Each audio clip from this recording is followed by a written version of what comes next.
the danger of the world today is coming from China. China is HIV, North Korea is AIDS. And HIV can never control the AIDS, but HIV caused the AIDS. Since the downfall of the Soviet Union, I said the next enemy is China. Pre-World War II, and you can see there's coming out of strain of ideologies, challenging freedom, challenging human dignity, like Nazism. Nazism, is not, so just suddenly come out. You can see World War I, it started with nationalism, and people defend. But then they add on socialism in there, and Soviet Union, communism in there. It becomes national socialism, and it attracts people. It's getting your brain, and then the world is in chaos. The world is in danger. Now China represents a mutated communism, which I call Confucian communism. That they merge Chinese Confucianism with communism. They don't use communism right outside. They use Confucianism. Confucianism is an ideology. It's a social ideology. It's a political ideology. Now you can see there are hundreds of Confucius institutes around the world, in all the universities, educational system in the world. And in U.S., we have over 100 in U.S. universities and colleges. I protested against that in the Hacienda High School district, right there, for a period of time. Then I testified in 2012. I went to Congress on this specific issue of Chinese infiltration into the U.S. Not just economically, or militarily, or politically, but ideologically. They want to change what we view the world. They want to fundamentally sabotage the foundation of this country. Because I'm a basketball player, and when I was playing, there was no three-point line in the 1970s. And strategy can change. But the fundamentals never change.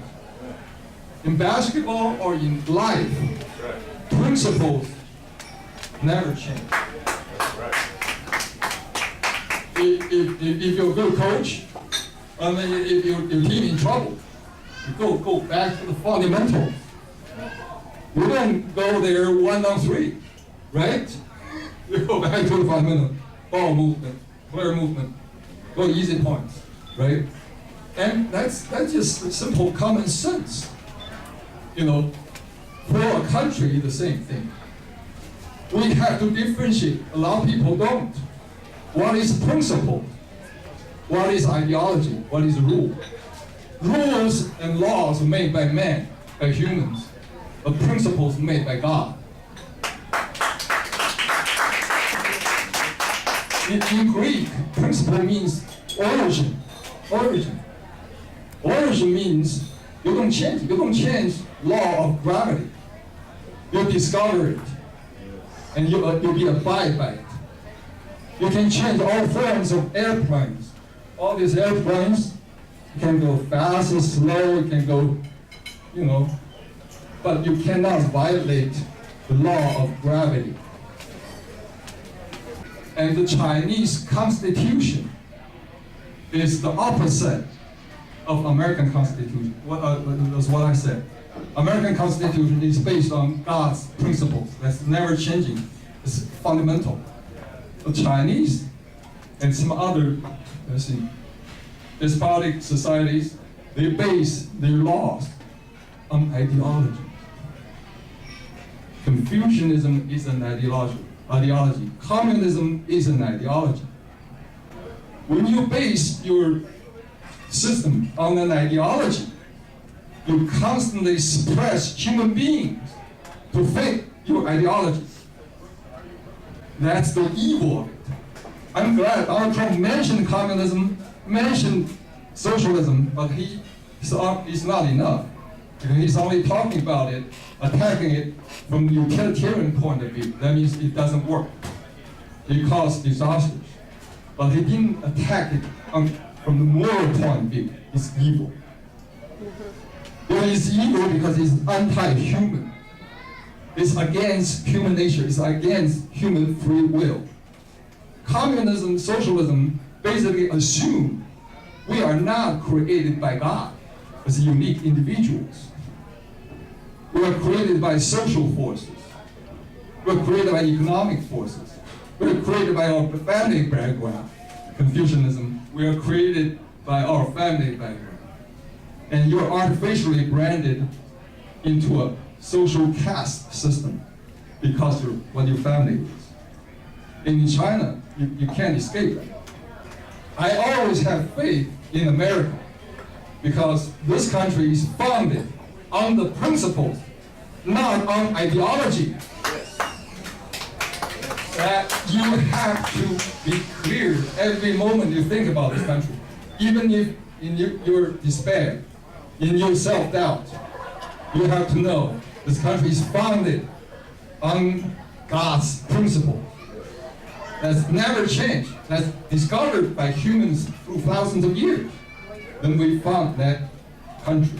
You know, what attracted me so much about this country is our eternal optimism. Like Ronald Reagan guy. I love that guy because, you know, even in that most dangerous period of time of Cold War, of destruction of the whole world, he never lose his sight. He never, you know, wavered on what this country is founded for. And he never wavered on the eternal optimism. China now not only is a threat politically, economically, and militarily in the world, but ideologically as well. Because a lot of these third world countries view China as a developmental model. They don't see freedom. They don't see American model. They don't see this. They see America as imperialism. And China is something we should have. We should marry despotism, tyranny, communism to our economy. And then we develop fast.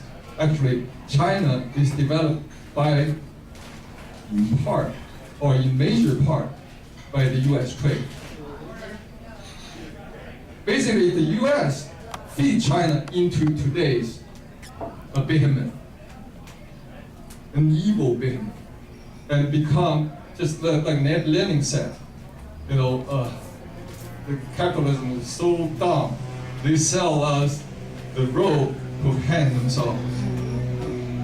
You know? So this is exactly what's happening right now, and the danger is right here, right now.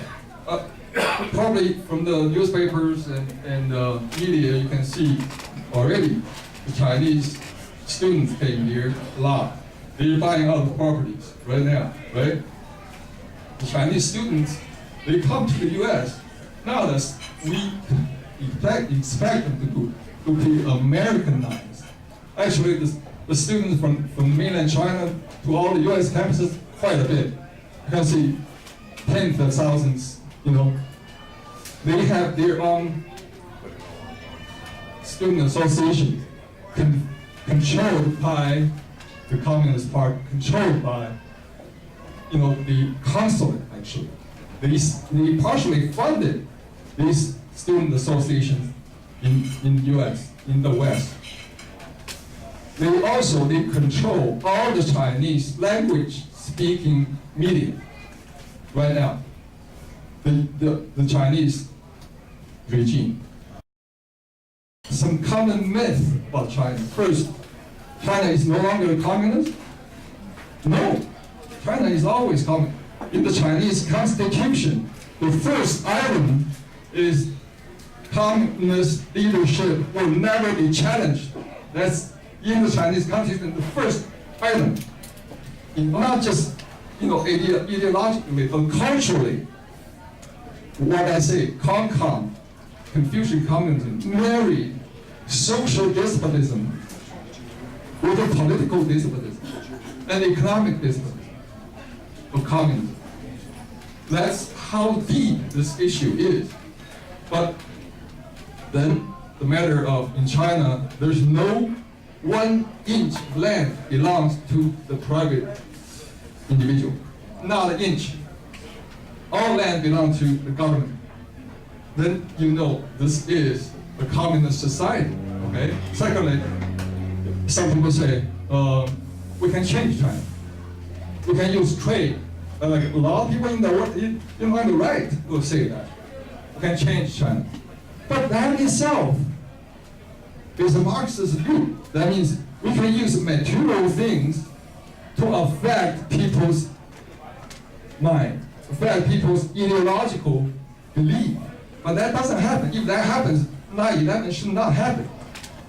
But simply to say using trade to change people's belief doesn't happen. Now we face China. We face a danger, like we faced Japan before the war. It's the same thing. Before the war, your older folks probably know the term Greater East China Prosperity Sphere. Have you heard that? Have you heard that, right? Co-prosperity sphere. China today, they want the same sphere. Kicking Americans out, kicking Westerns out, kicking Western influence out, then put the whole Asia, if not the world, into Chinese control. That's the same. The danger of that. Another myth about China is Chinese issue is too big. We can't deal with them. We can only control them. We contain them. We even try to influence them. But I will remind you what the Soviet Union was. It's bigger than China. The threat of Soviet Union, but why it suddenly collapsed? Why suddenly it collapsed? First, I said, because communism is established on ideology, not on principle. It's like we build a building on rocks. They build a building on the sand. They can build very high, but one day it's going to collapse. China is the same exact situation. But you must realize this is the situation of China. You are here. America's here. It's not to contain, to control it, to influence it. It's to defeat it. You must realize that. This is what I try to preach. And if you don't realize that, you are in danger us all. You endanger the world. That is the 2010 Nobel Peace Prize winner, Mr. Liu Xiaobo, who died this year in prison, tortured by the Chinese regime. And I'm disappointed that Trump didn't mention him. I'm disappointed that Trump praised instead of Xi Jinping, who tortured this guy to death. And when Ronald Reagan was there to defeat the Soviet Union, to say that we win, they lose, he never forget the biggest enemy of the Soviet Union is the Soviet Union's people's conscience. Who represent these conscience? The dissidents. And every time he visited the Soviet Union, he demanded to talk over the Soviet government to the Soviet people. That means through the dissidents. He demanded to meet the dissident first. If he can't meet the dissident, he's not going to visit the Soviet Union. But today, so many administrations passed. Nobody want to talk to the Chinese people through this conscience of Chinese people. That's the dissidents. In China, we have Gao Zhisheng, in China. We have Liu Xiaobo, who talked straightly about how future China should be. But nobody from U.S. administration, from U.S. presidency, ever talk about this. And they all see Chinese government as a solution, not the Chinese people, not the conscience of the people. That is, as I always maintain, that if the problem is too big for humans, you must resort to the Almighty, must resort to God, that to appeal to people's conscience to solve this issue. Nobody ever foresee that we solve the Soviet Union problem without a single bullet. Have you ever imagined?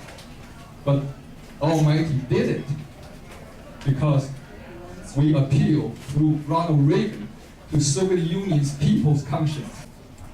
But they already know their society cannot sustain. It's built on sand. It can crumble any moment. This is the reality. But we don't see that reality. We talk to the Chinese government, not the Chinese people, not the Chinese people's conscience by the dissonance. And we have that strategy totally wrong, totally reversed. We didn't use all mighty's power. We are trying to use human intrigue, deal, little plans, little this, little that. They cannot solve this big issue because this issue is the issue of biggest in human history. That's called good against evil.